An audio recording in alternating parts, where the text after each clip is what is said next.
Judge Napolitano is always ready, and Judge, you're working overtime. I mean, we're tapping into everything you've ever learned about law. Just about, Brian. And first off, the battle to get an attorney general is front and center. But first things first, we just did get a tweet from Donald Trump in regards to Judge Gorsuch, who's the nominee to be the next Supreme Court justice, coming out and speaking.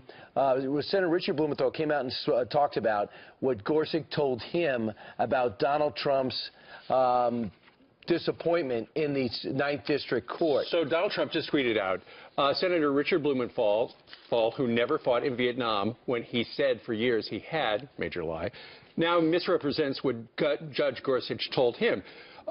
In talking yesterday in a private meeting with Neil Gorsuch, apparently, it's a private meeting. So Senator Blumenthal comes out and says the judge said he was disheartened and demoralized by this abhorrent comment.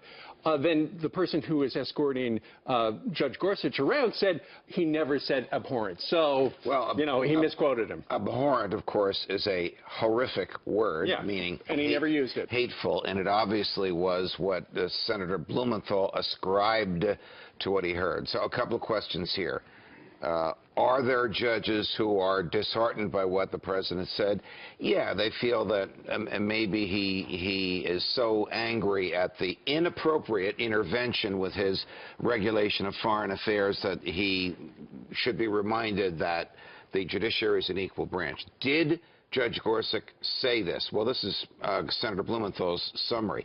Is this conversation between Judge Gorsuch, this is an interesting question, and each senator private, or can it be revealed to the public? That's the first thing I asked you in the hall. I said, I don't know what the answer to that is, Brian, except to say that senators, like Senator Blumenthal, will reveal what they think will help themselves politically. Sure. He obviously is not a fan of Donald Trump and not a fan of Judge Gorsuch, and might want to do what he can to drive a wedge between them. I have defended the president's criticism of these judges because their questions, both the trial judge, Judge Robart, and the 3 appellate judges, were political questions. They all said, exactly, what studies did he rely on to choose the 7 countries? That is an irrelevant question. Their job is not to second-guess him, not to decide if he was smart or prudent, but just to determine if his behavior was constitutional and lawful.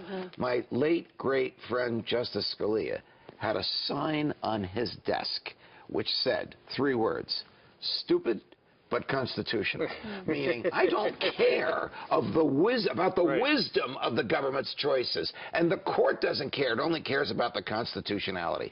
Is Donald Trump's order constitutional? It is so crystal clear that it is. The statute that he read to the police chiefs yesterday is exactly right on point. So Judge Sessions was just confirmed yesterday. It's about time. Now we have a Justice Department that's no longer rogue. What will the DOJ look like?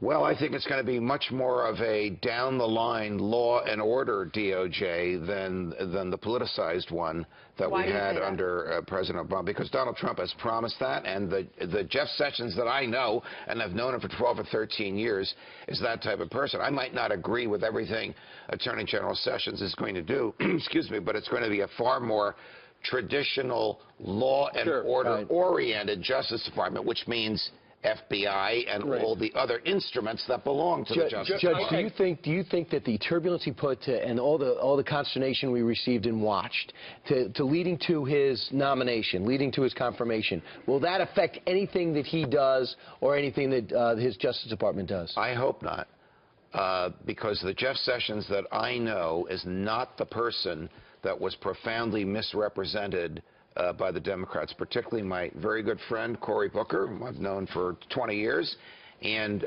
Senator Warren from Massachusetts. They grossly misrepresented Senator Sessions on the very difficult issue of race. People on the political left are attacking Donald Trump because he said, hey, look, you can't attack the court system. Historically, presidents have taken shots at the other branches of government, over at Congress and at the courts. Look, when the Supreme Court once ruled that the Second National Bank of the United States was lawful and the government had to put its money in there, and Andrew Jackson, the president, didn't want to do it, Chief Justice was John Marshall. He famously said, John Marshall has made his ruling, now let him go enforce it. Not suggesting that presidents should be lawless, but the tradition of presidents criticizing courts is nothing new. Is as old as the And decade. Teddy Roosevelt, too, right? Yes. All right. Yes. Judge, thank you very much. Oh, you're Thank you, welcome, Judge. We have a shovel over at the studio door. Can you help out? I think Janice already has it.